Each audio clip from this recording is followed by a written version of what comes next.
Mambo vipi? Naitwa Mapesa na leo kwenye Plaque Show tupo na Mheshimiwa Rais kutoka chuo cha takwimu, si ndivyo? Tutapata muda, tutaongea naye, tutapata ujuzi, experience na vitu tofauti tofauti kutoka kwake. Mheshimiwa, karibu sana. Asante sana. Habari ya uzima? Mshukuru Mungu. Uzima, sijui wewe uko? Mimi nipo salama. Yeah. Mimi nakufahamu kama Mheshimiwa Rais Macha. Kwa asiye kufahamu, kwa majina yote unaitwa nani? Well, kwa jina naitwa ni Marius Fuel Macha. Mwanafunzi pia. Mwanafunzi katika chuo cha takwimu Mashariki mwa Afrika. Ndio. Sasa niko mwaka wa 3. Nachukua Bachelor Official Statistics au wanaita takwimu rasmi. Huyo ndio Macha. Ukiachana na waheshimiwa au kofia ya urais, basi huyo pia ni mimi. Tukiachana kofia ya urais ni mwanafunzi. Yes. Si ndivyo? Ndio. Sawa. Hebu naomba kwanza nijue safari yako ya uongozi ilikuwaje? Ilianzia chuo au kuanzia nyuma?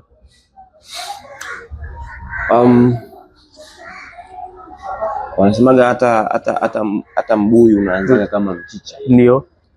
Sometimes huwa unaanzaga kama maono fulani hivi ya kutamani kuwa kiongozi. Na of course it's way back kidogo kuanzia sekondari. Nakuwa kiongozi wa darasa. Kuja kufika chuoni. Ndio. Kiongozi wa darasa pia.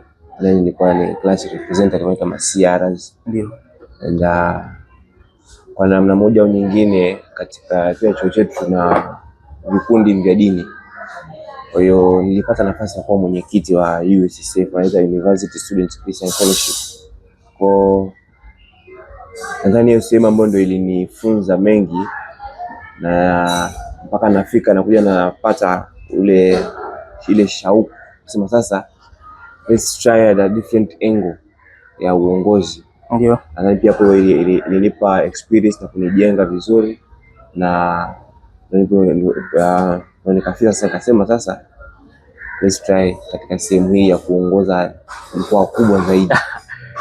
Yes. Hebu naomba kwanza nijue ni kwenye kampeni, najua uko na una washindani wako, si ndivyo? Ndio. Na uko na watu ambao wanakusupport na ambao hawakusupport. Wakati matokeo yanatoka kwamba Macha ndo rais. Hiyo furaha ilikuwaje? Ni uchaguzi. Ni uchaguzi. Uchaguzi ni kama competition. Mnashindana win trust. Ndio. Mnashindana kushawishi watu waamini.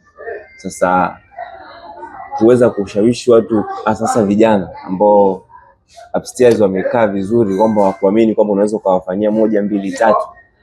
And then ile siku tunatangaza kwamba mimi ndo mshindi. Of course ilikuwa ni furaha kubwa. Ilikuwa ni furaha kubwa kwa sababu it's a step nimepiga. Lakini ukiachana kama ni furaha tu, ilikuwa ni furaha ambayo inakuja na majukumu mazito Kama rais. Sasa hapo ni umekuwa rais sasa. Ndio I'm happy nimeshinda, lakini beyond the happiness kuna majukumu mazito makubwa ambayo natakiwa sasa niweze kuanza kuyatekeleza bila kuvua pia mimi mwanafunzi. Kwa hiyo nisifanye pati ya mwanafunzi na pia nisimame kwenye pati ya uongozi au kama rais. So ilikuwa ni furaha. Ilikuwa ni furaha, lakini imeandamana na majukumu mazito. Yes.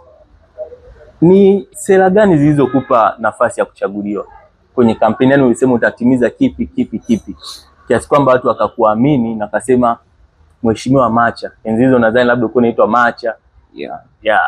Nadhani ulienda na sera gani kiasi kwamba watu wakasema huyu mtu anatufaa?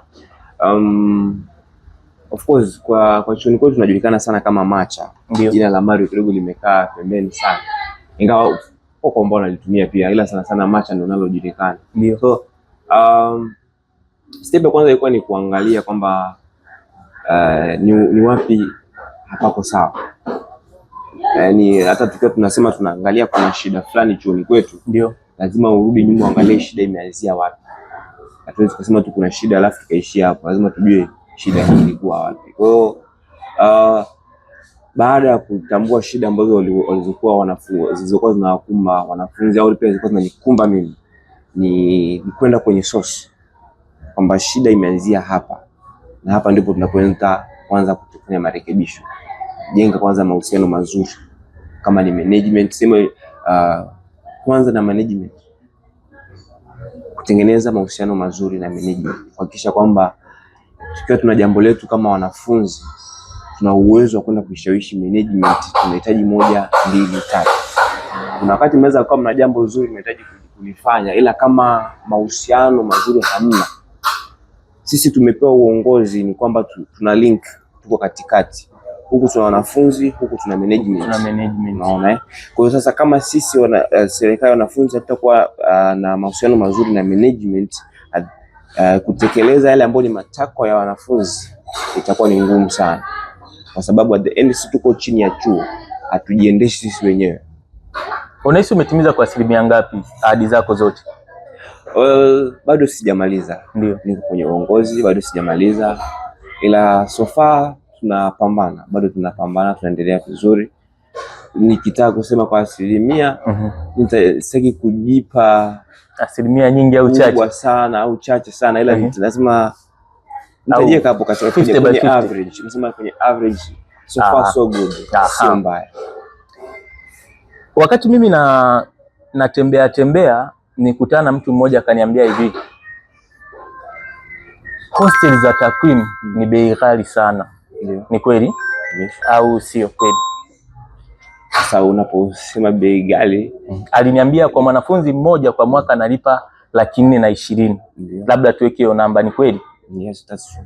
420,000, lakini akaniambia ukiachana na kwamba tunalipa 420,000, lakini huduma bado, yani huduma za hostel kwamba tunalipa 420,000, yani ile hela tunaoilipa na huduma tunazozipata kwenye hostel ya viendani kabisa. Akatolea mfano kwamba kuna hostel huko vyuo vingine, mfano alitolea hapo majirani zenu UDSM, kwamba hostel hizi kidogo bei ipo chini na somehow huduma zao zipo vizuri. Alijibu akaniambia tunalipa bei kubwa, si ndivyo? Lakini ukiingia maliwato, maji, changamoto, yani sisi tumekuwa kama watu wa Dodoma.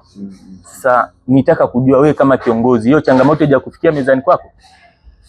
Ukiachana na kunifikia mezani mwangu, ni changamoto ambayo hata mimi nimeshakaa hostel. Kwa hiyo ni changamoto ambayo nilikuta pia na unaifahamu. Na naifahamu vizuri. Sasa nikianza kwa historia kidogo, chuo chetu sasa hivi tunasema ni kipo kwenye transition period katika ukuaji. Ndio. Tunatoka kwenye kuhost wanafunzi 400 mpaka sasa hivi tunaweza kuhost wanafunzi 2000 kwa intake moja, 2000 plus. Yani ninachongelea sasa hivi ni total enrollment ambayo inafanyika chuoni, wakichanganya na continuous na wengine wote kuanzia 2000 plus, from 400 to 2000 plus. Sasa wale 400 hata hostel walikuwa wanaweza kukaa wote kipindi hicho hapo nyuma, ila sasa hivi hawezi kukaa hostel wote, sawa. Na majengo yetu nadhani kwa sasa ni ya zamani, na sasa kwa tunavyoongea hapa sasa hivi marekebisho yako yanaendelea.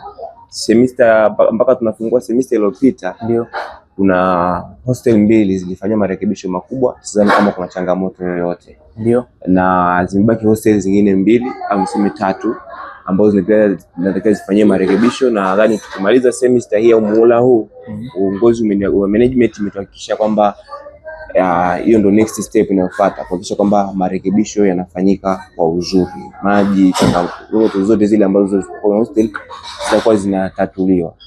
Kwa hiyo ni kwamba kila kitu kinaenda kuwa sawa, ni kwamba we are going to take step by step. Hatuwezi kuanza kurekebisha kote alafu mwisho tukakosa watu wa kuwaweka.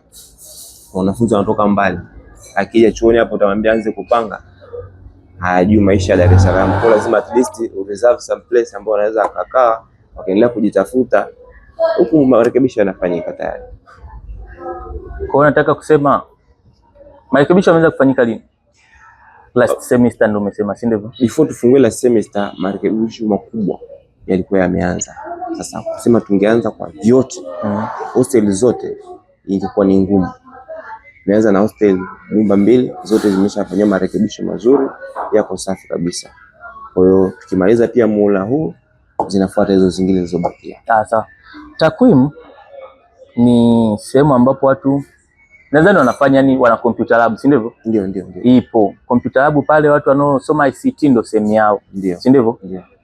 Lakini mimi nilishuhudia na mtu mmoja aliniambia kwamba wanalipa ada ya kufanywa marekebisho, lakini vitu bado havirani. Sasa kama kiongozi, yani natamani kwanza kujua hiyo taarifa inakuwa haijakufikia ama inakuwepo katika upande gani kwako? Maana kama mtu anasema kwamba tunalipa 200,000 ya marekebisho, lakini computer lab hamna kitu yani ukienda mle kompyuta hazifanyi kazi, muda mwingine internet inasumbua. Sasa tunapata changamoto. Hebu naomba umuulize kiongozi wetu, shida ni nini? Hela hazifiki ama changamoto ni nini? Internet ipo, haina shida kabisa. Ukienda sasa hivi pale utakuta wamekaa nje wanaitumia hiyo internet. Sio nje, tunaongelea computer lab. Yani kama nje ya computer lab mtandao utakuwepo, sidhani kama ndani kutakuwa kuna shida. Sawa kabisa. Ndio. Kuhusu marekebisho yamefanyika makubwa sana, na sio computer lab, sasa tuna mpaka data lab. Yani tuna computer lab afu tuna data lab pia, ambapo pia wanafunzi huwa wanaitumia hasa kipindi cha mitihani. Kwa hiyo sidhani kama kuna changamoto kubwa ya namna hiyo. Changamoto labda zilizoko ni zile za software packaging za hapa na pale, labda zikatae kurani na vitu kama hivyo, kulingana labda na version ambayo iliyoko. Kwa hiyo ni swala ambalo tu ni IT anaingia, anabadilisha version na tunaendelea. Basi sasa tumefanyia kompyuta hizo kufanya mitihani. Kwamba wewe unakiri kwamba changamoto hazipo, au kama zipo ndogo, sio kwa kiwango ambacho mimi nilikuwa napewa taarifa. Changamoto ambayo ninasema inaweza ikawepo ni hiyo ya packages. Sisi ni wa takwimu, ndio, na kozi yetu ina deal na mambo ya analysis. Kuna watu ambao wanatumia Excel, SPSS, Stata, R na packages zingine nyingi, QGIS. Vyote hivyo ni vifaa au tools ambazo zinatumika katika kusomea na tunazitumia sana. Kwa hiyo sometimes nadhani labda kwenye kompyuta usio unakuta ni version iliyowekwa haijakidhi. Kwa hiyo sio kwamba ni kompyuta haifanyi kazi, ni version ya ile program iliyowekwa ya ile tool. Kwa hiyo kinachotakiwa kufanyike ni kwamba wanaenda tunabadilisha, inawekwa version mpya ambayo ni safi na mambo yanaendelea. Kwa hiyo hakuna changamoto, sasa kama kuna changamoto ya kompyuta. Hata ukifika kule utaona kabisa kuna marekebisho, kuna kompyuta ambazo zimetolewa na ambazo zipo. Sawa. Mwanafunzi akifanya vizuri ndio anahitaji pongezi, si ndio? Yes. Wewe huwa unafanya hilo swala kwa wanafunzi? Kuna kwenye kufanya vizuri kuna katika engo nyingi. Sasa tunaongelea kwenye engo ya matokeo, maana hapo hivi hatuwezi kuongelea kufanya vizuri katika hivyo. Okay. Mpango ambao nilionao huwa tunakuwa na convocation before graduation, tunakuwa na convocation ya siku ambayo management au chuo au uongozi wa chuo unakuwa una recognize efforts za watu tofauti, my best students and all that. Na nilikuwa naongea na mlezi wetu wa wanafunzi, nikawa namwambia kwamba nataka istake show tuingie katika hiyo sehemu ya kutoa zawadi kwa mwanafunzi ambaye atakuwa amefanya vizuri. Sasa kwa sababu tayari kuna best student, category ambayo tunakuja nayo sisi ni all round best students. Nataka tutafute yule mwanafunzi ambaye yeye katika kila engo atakuwa amefanya vizuri. Kama ni michezo anashiriki vizuri, darasani yuko vizuri, kwenye mambo ya uongozi yuko vizuri, discipline very important, yuko vizuri. Unaona? Yani tunataka mtu ambaye tukisema huyu ni all round anaonekana kweli huyu ni all round student. Hakuna sehemu ambayo atakutwa na kasoro. Yani kuna yule mtu ambaye ni best student darasani